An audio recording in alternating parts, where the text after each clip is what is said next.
let's get to the actual news, man. Okay, let's do it. We still haven't done the President Biden's full transcript of the interview with Time.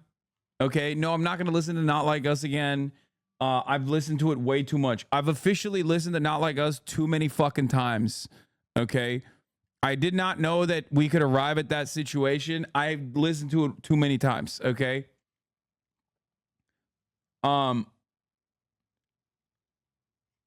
Anyway,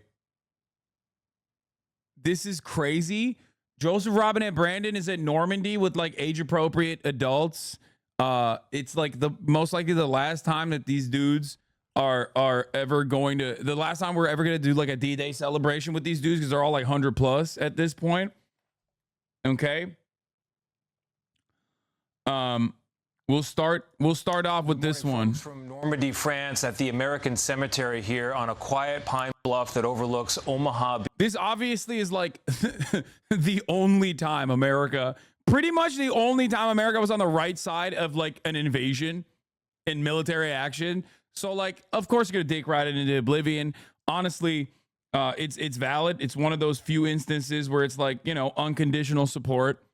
U.S. military action, phenomenal work, good job. Obviously, the USSR carried, but like, you know, it is the good dub here. This is the one instance. It's such a glaringly obvious dub in this circumstance that like, you know, they kind of rode with that permanently to be like, remember the Nazis though? We did that shit, and then they were like doing Nazi shit all around the fucking planet. Lamau, what about Iraq, dumbass? Yeah, you're right. Another incredible dub, similar to defeating the fucking Nazis, was killing 1 million Iraqis, dude. Oh my Lord. How wonderful.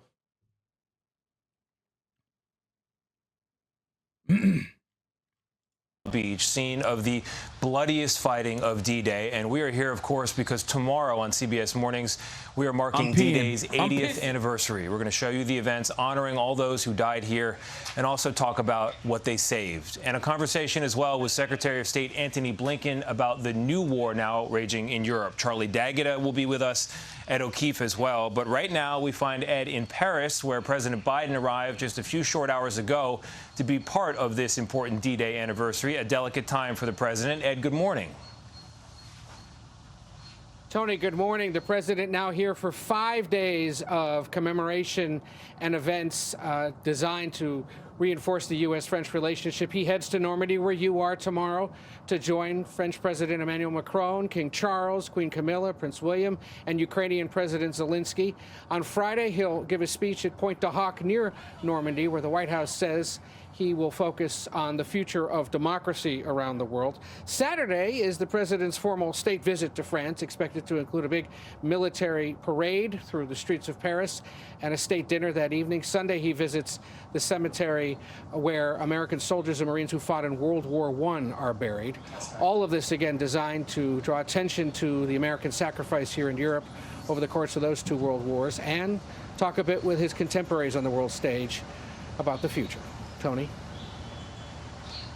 All right, Ed, thank you. This is my favorite thing, dude. This is like just a classic America move, is to be like, literally any global event that we are involved in with like military intervention is just like the Nazis. So like, obviously they've done this every single time, whether it be Vietnam, whether it be Iraq, whether it be Afghanistan.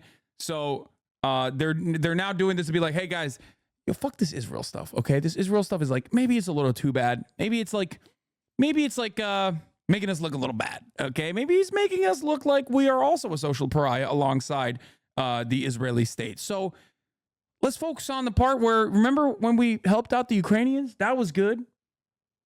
You know, remember that? That was sick. We were the good guys there, right? Like, that was good, right? It's totally not a fucking lost cause at this point. And getting worse and worse by the day. Remember that? The Russians, they're scary. They're going to fucking invade Poland eventually. Remember? Come on, D-Day. It's just like that. Please. A hero's welcome for the men who helped change the course of history. Back on French soil, saluted and celebrated, most returning for the last time. These veterans were young men, some teenagers. Do Turks celebrate Gallipoli? Yes. 8 decades ago, all here on that fateful day. What do you think, Floyd? I think it's great. Let's keep going. Floyd Blair is 103. Dick Rung turns 100 in the fall. He was just 19 on a transport boat taking tanks to shore. Floyd flew above, giving cover. To me, it looked like every ship and boat in the world was right out there.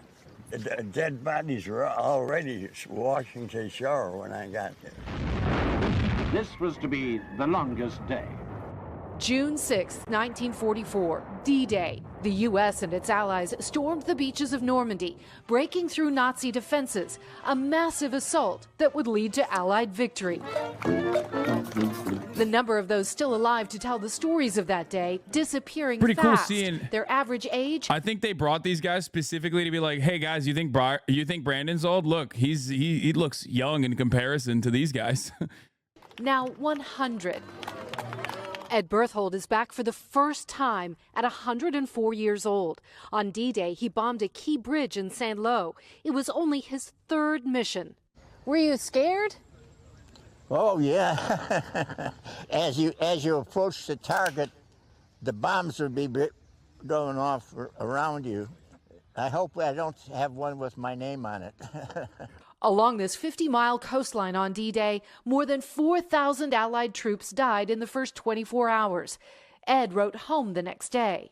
Dear Mom, just a few lines to tell you we are all okay.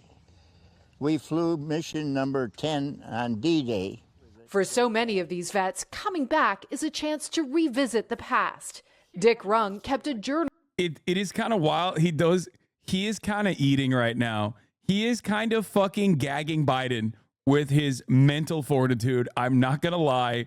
This is kind of backfiring a little bit. The more I hear him at his fucking old ass age of like 110 or however old he is, the more I'm like, damn, I don't think Brandon's got it like that. What's happening here? Uh-oh.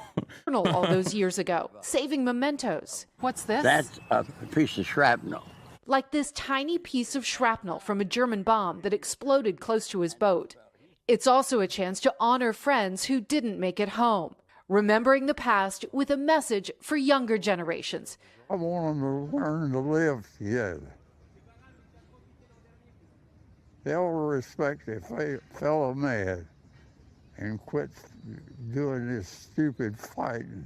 My goat. My Dick and peaceful Floyd goat. say this will be their last trip to these beaches. A place where even 80 years later, they're still remembered as heroes. Yeah, no shit.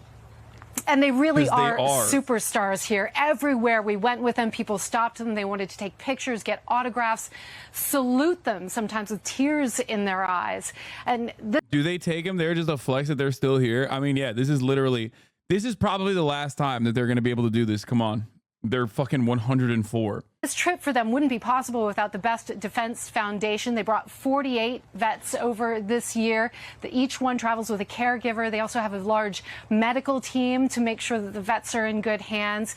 And guys, some of the vets that you just met are going to join another elite group tomorrow, awarded with France's highest military honor, the French Legion of Honor. Oh, Guys. dude, come on. Don't disrespect him like that. Don't disrespect him like that by giving him some French honors, bro. Come on now.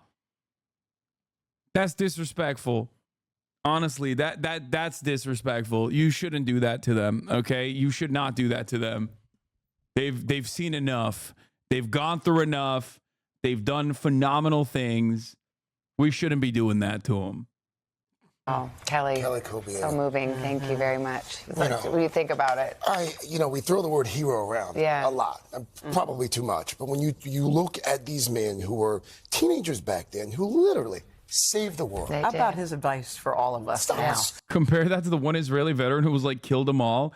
Oh my God, you're not even wrong. That is literally, they are the same age. That Israeli guy, the Israeli terrorist that they fucking bring around all the time to give troops morale, the fucking 98-year-old psycho is always like, yeah, you got to pick up your arms and kill every Arab in your vicinity. versus fucking Chad American military veteran who's like, cut it out. Cut it out with this war nonsense.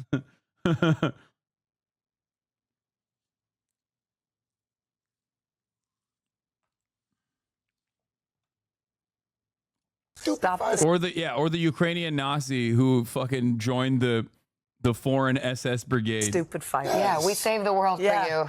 Don't break it. Come on. Yeah. Hey, thanks for watching. Don't. Oh, yeah, the Leahy guy who fucking Israel brings